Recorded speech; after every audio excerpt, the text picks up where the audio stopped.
Você sabe o passo a passo das condutas de reanimação neonatal?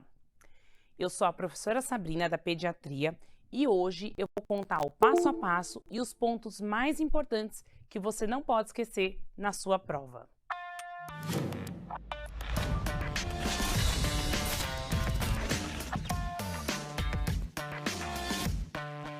Vamos começar com o caso clínico dessa gestante, Janaína, com 36 semanas de idade gestacional. Então, ela chega em período expulsivo no pronto-socorro, então 36 semanas de idade gestacional, temos um bebê que será prematuro, né? Prematuro já quase termo, mas é um prematuro tardio. Dá à luz a Maria, que encontra-se hipotônica e com choro fraco. E nós não temos dados do pré-natal neste momento. Então, tá lá no pronto-socorro, uma situação muito comum, né? Chega uma gestante que você não tem os dados, né? Estava em trabalho de parto, o bebê nasceu, só que esse bebê está hipotônico. Esse bebê não reage. Qual a sua conduta neste momento? Então, qual que é a conduta inicial? E se a gente não tem resposta? E se esse bebê não volta a respirar, não tem aumento de frequência cardíaca? Quais são os próximos passos?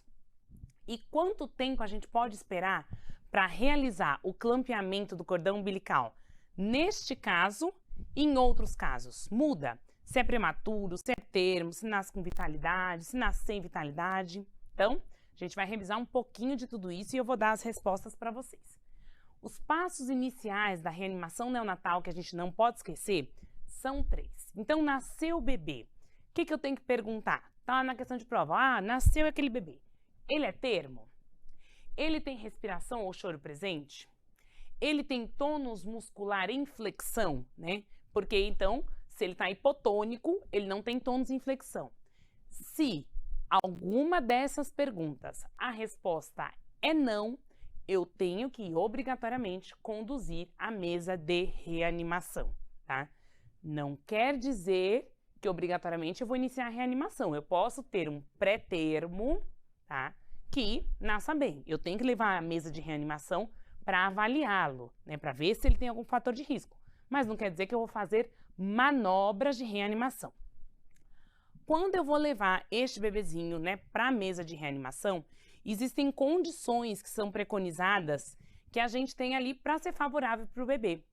Uma condição muito importante é a questão de manter, né, a normotermia, né? O bebê, ele perde temperatura muito fácil, né?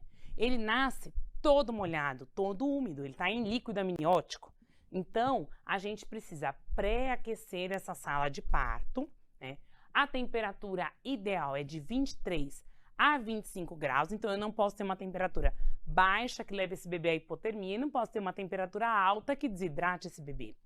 E lembrar de aquecer os campos, secar e, se possível, colocar uma touquinha. Então, na época que eu não sou neonatologista, mas eu gostava muito da neo, e na época que eu atendia em sala de parto, eu já ia lá no bercinho aquecido, ficava lá com os campos segurando para ficar bem quentinho na hora de pegar aquele bebê.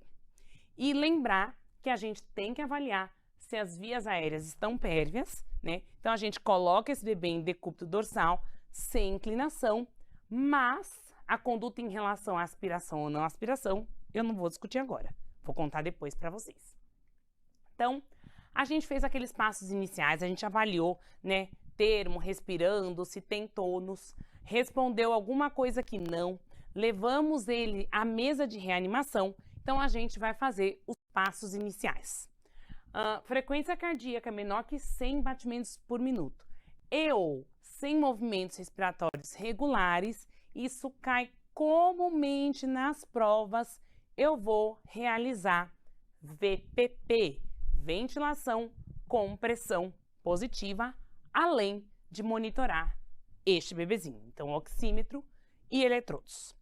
E aí, quando a gente coloca todo esse script que a gente tem que fazer da reanimação neonatal, tem uma dúvida que é bem frequente, que os alunos costumam falar.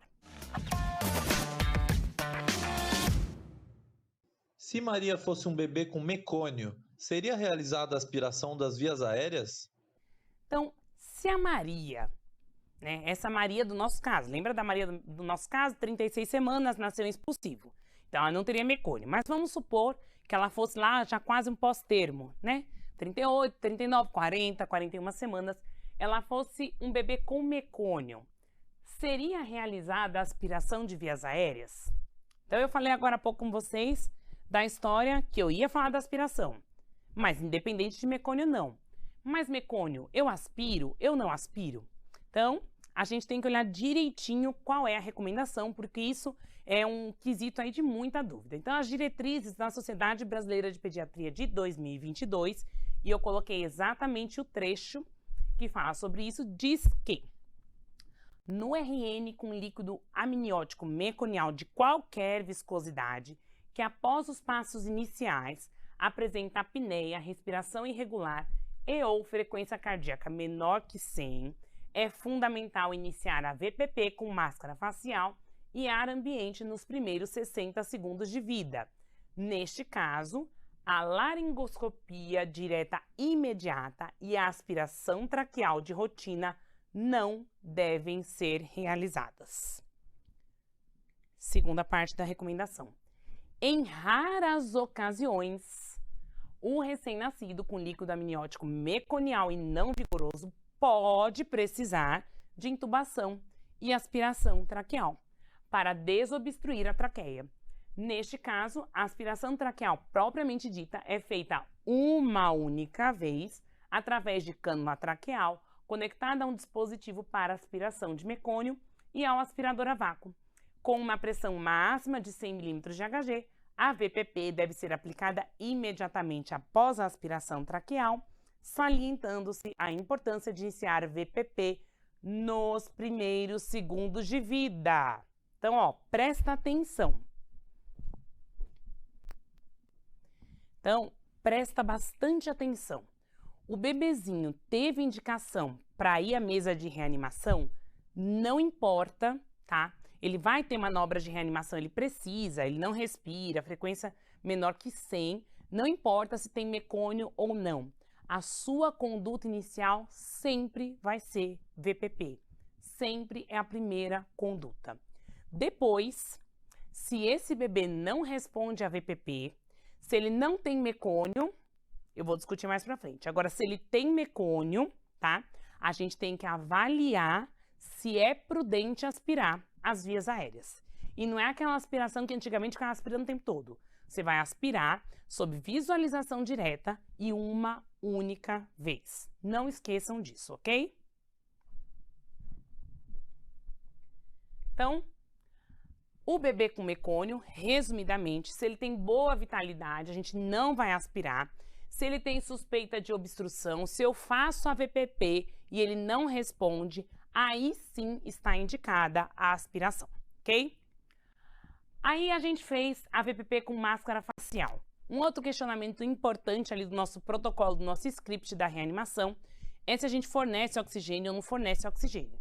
Então a gente tem que lembrar que isso vai depender da idade gestacional do bebê.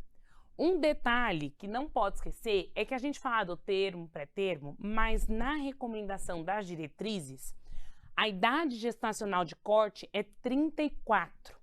Então, a diretriz faz uma recomendação para o bebê que é menor que 34 semanas e uma recomendação com o bebê que tem 34 ou mais semanas de idade gestacional, tá? Então, 36 semanas é um prematuro? É, mas ele entra na recomendação do maior igual a 34 semanas. Ele entra na recomendação igualzinho de um bebê de 40 semanas. Então, em oxigênio, se a gente tem um recém-nascido menor que 34 semanas, a gente vai fornecer uma concentração a 30%. Agora, se é com 34 semanas ou mais de idade gestacional, a oferta é em ar ambiente, ou seja, 21% de oxigênio. Mas aí, eu questiono vocês. Se não houver melhora com essa oferta inicial de oxigênio na VPP, eu aumento o oxigênio? Aí vem a baita pegadinha da prova.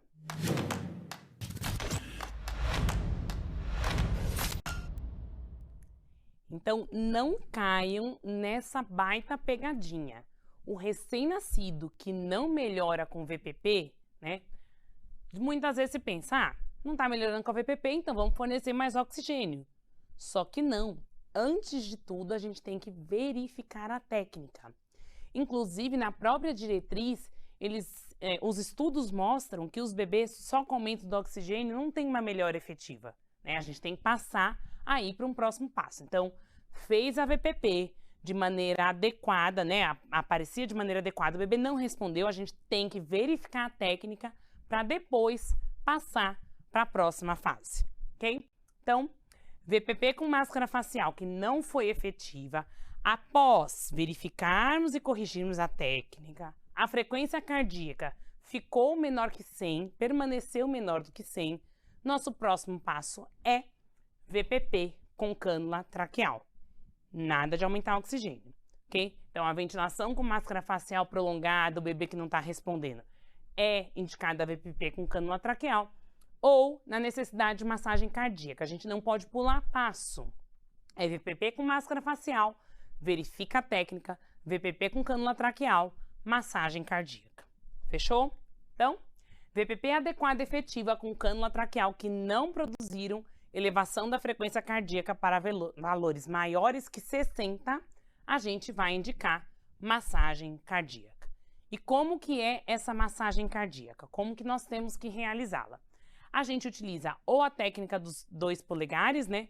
Ou até poderia ser dos 2 dedos, tá?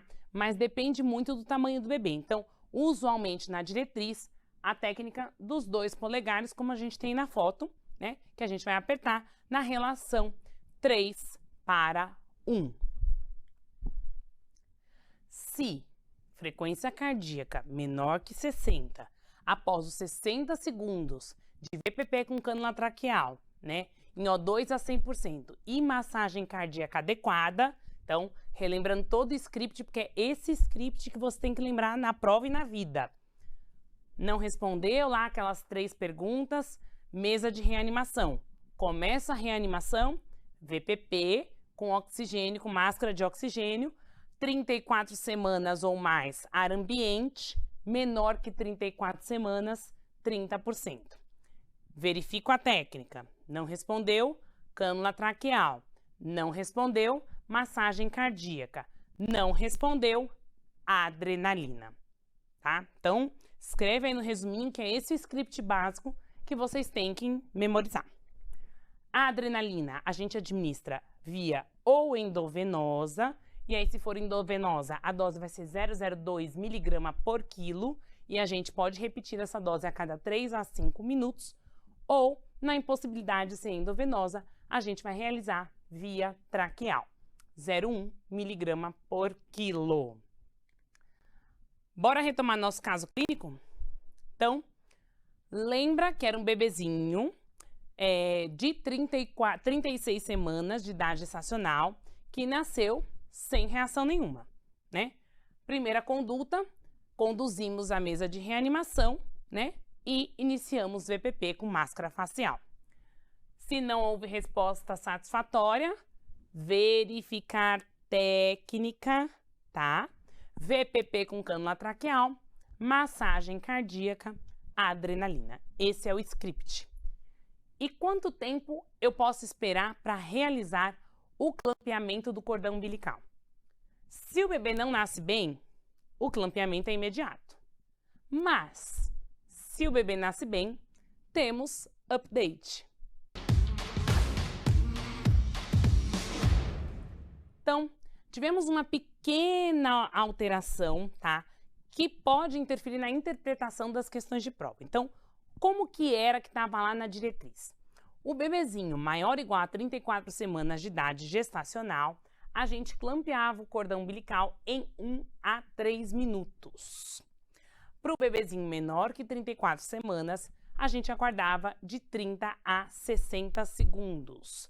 Mas a gente sabe que quanto mais tarde o clampeamento do cordão umbilical, melhor, né, menor a chance desse bebê ter anemia, melhores os índices hematimétricos desse bebê. Então, a gente teve uma alteração. E agora, ao invés de dizer que para o maior igual a 34 semanas, a gente espera de 1 a 3 minutos, a diretriz nova fala em, no mínimo, 60 segundos.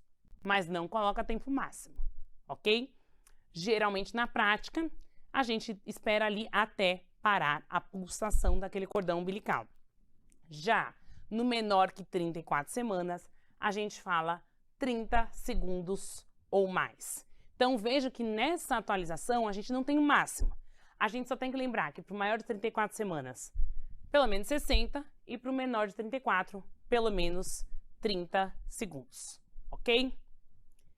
E aí a nossa baby ficou estável e agora encontra-se em alojamento conjunto com a sua mãe. E aí você vai passar a visita e pode agora checar os dados do cartão pré-natal dessa mãe, né, para verificar como que foi o pré-natal. E ela tinha algumas sorologias lá. Ela tinha HIV negativo, toxoplasmose IgG positivo e IgM negativo. Então, se eu tenho IgG, né, ela era imune, ela já teve contato com toxoplasmose. E ela tinha um VDRL de 1/16, tratado com penicilina benzatina, realizado com idade gestacional de 30 semanas. Qual a conduta em relação a Maria? Então, o que a gente tem que lembrar de conduta em relação a Maria? A gente tem que lembrar da sífilis, que era o que ela estava exposta. Então, é o que a gente tem que avaliar. Então, bora rever o fluxograma e muita atenção, porque esse fluxograma é chato, mas é ele que você precisa saber para responder grande parte, assim, 99% das questões de sífilis na prova. Então, a gente vai realizar o teste rápido de sífilis em toda gestante que chega à maternidade, bem como nas mulheres que estão em situação de abortamento, ok? Se o teste rápido for não reagente e não tiver história de infecção por sífilis, não tem necessidade de condutas para gestante nem para criança. Se o teste rápido for reagente, a gente vai avaliar o histórico de tratamento da sífilis da gestante. E aí a gente precisa avaliar se a mãe foi tratada de forma adequada ou não. Porque a conduta, o fluxograma, vai variar a depender de como ela foi tratada. A definição desse tratamento também tem update. Então, esse update traz uma mudança, tá? Ele é um pouquinho anterior do que a gente estava conversando na primeira metade da aula, de 2022, esse aqui é 2019, 2020, mas traz uma mudança na definição do tratamento adequado da mãe para a sífilis. Isso é importante para a gente porque é ele que vai definir o fluxograma do bebê. Então, o que é o tratamento adequado para a sífilis definido pelo Ministério da Saúde? Registro de tratamento completo com benzilpenicilina benzatina, adequada para o estágio clínico, com primeira dose realizada até 30 dias antes do parto e ponto, tá? Antigamente, a gente tinha que ter esse tratamento finalizado e a gente tinha que avaliar o parceiro. O Ministério cansou de procurar o parceiro nunca tratava ou não tinha o registro do tratamento e aí muita criança acaba sendo considerada aí com mãe inadequadamente tratada, ok? Então agora a gente só avalia a mãe e tem que estar adequado para o estágio clínico, primeira dose, 30 dias antes do parto, ok? Mãe tratou adequadamente. Não importa se ela tratou adequadamente, ela vai realizar o teste não treponêmico dela, né, e do recém-nascido ao mesmo tempo. E aí a pergunta é, o teste não treponêmico da criança é pelo menos 2 diluições maior que o materno? Se sim, a gente vai pensar em sífilis congênita, a gente vai notificar e vai seguir um outro fluxograma que eu vou contar para vocês daqui a pouquinho. Agora, se não, a gente avalia o exame físico da criança. Exame físico normal. O exame não deu alterado? Essa criança só foi exposta à sífilis da mãe, mas não aconteceu nada com ela. Ela é uma criança exposta, não tem necessidade nem de tratamento, nem de ficar repetindo VDRL, vai seguir a vida aí normal, tá? Agora, o exame físico da criança não é normal, né? E o teste não treponêmico é não reagente?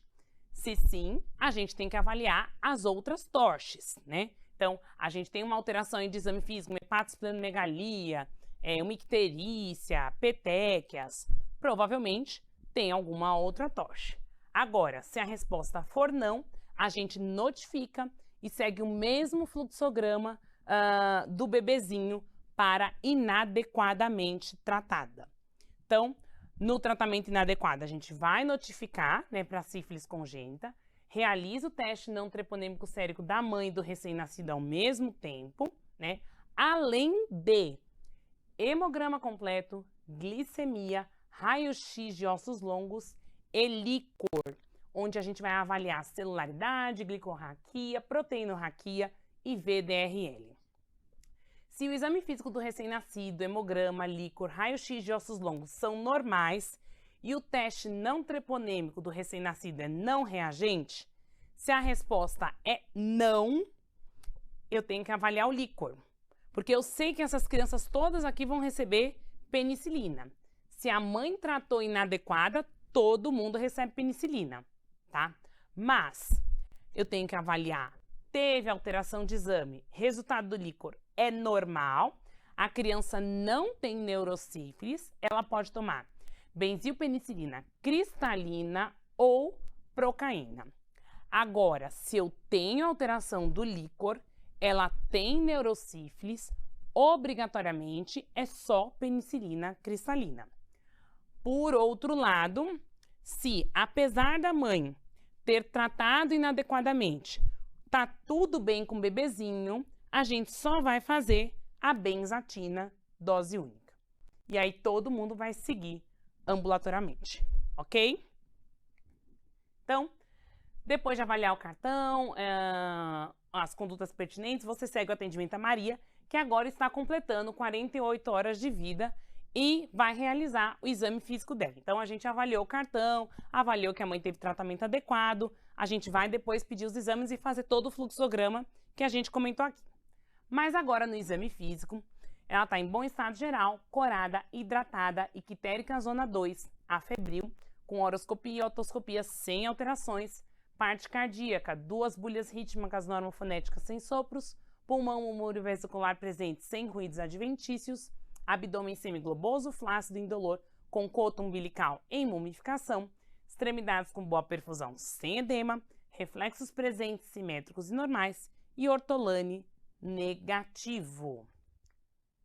Nós temos uma icterícia, não temos? Temos uma icterícia zona 2. E essa icterícia é fisiológica ou patológica? Vamos rever que isso é importante? Então, quais são as características que apontam para a gente uma icterícia fisiológica e uma icterícia patológica? Então, as icterícias que se iniciam tardiamente, com mais de 24 horas de vida, que tem um pico entre terceiro e quinto dia de vida, que tem uma bilirrubina máxima de 12 e que tem um aumento menor que 5 miligramas por decilitro em 24 horas, o que quer dizer isso? Né? Eu dosei a bilirrubina hoje e é 5. Eu dosei amanhã e é 7. Então, tem um aumento menor que 5. A gente vai pensar em fisiológica. Por outro lado, na patológica, a gente tem uma icterícia de início precoce nas primeiras 24 horas de vida, tá? O aumento de bilirrubina indireta maior que 0,5 miligrama por hora entre 4 a 8 horas nas primeiras 36 horas, também sugere, ou um total maior que 5 miligramas por decilitro por dia, ou se a bilirrubina for maior que 12 no recém-nascido a termo e de 10 a 14 por pré-termo, tá? O pré-termo pode ter uma bilirrubina um pouquinho maior. Se eu tiver uma bilirrubina direta maior que 2 e se eu tiver uma icterícia prolongada, persistente, por mais de 10 dias no recém-nascido a termo e por mais de 21 dias no prematuro. Outra coisa que a gente tem que lembrar são as zonas de Kramer. As zonas de Kramer, então nossa bebê lá tem zona 2, tá? Zona 2 está em 5 a 8,5, então nos sugere, pelo tempo de aparecimento, né, que ela tem o quê? Uma icterícia fisiológica ou patológica? Vamos discutir. Então, zona 1, a gente pega só a cabeça. Zona 2, a gente começa a pegar o tronco. Zona 3, da metade da barriguinha para as metades das pernas. Zona 4, já pega a parte inferior, né? E o externo aqui também um pouquinho do braço. E 5, pega a palma da mão, planta do pé.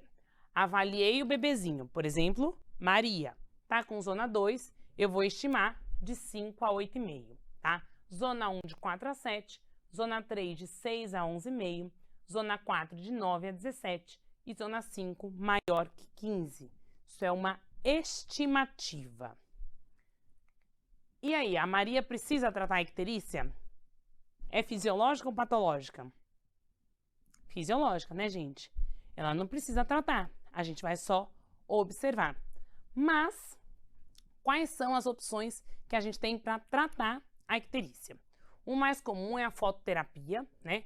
E na icterícia fisiológica, pode ser que a gente precise, no caso da Maria, que tem um nível muito baixo de bilirrubina, que a gente tem que confirmar pelo exame físico, a gente já estimou, mas a gente vai coletar, vai confirmar.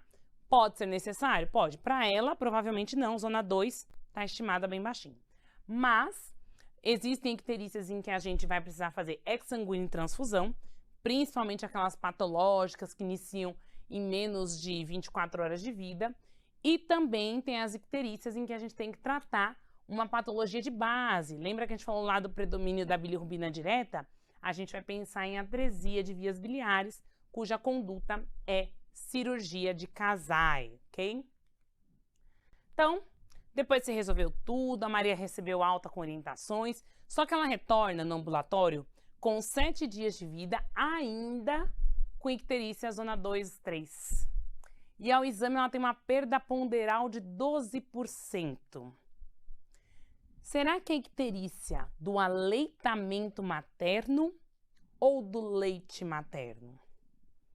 Fique esperto que esse pequeno detalhe cai na sua prova.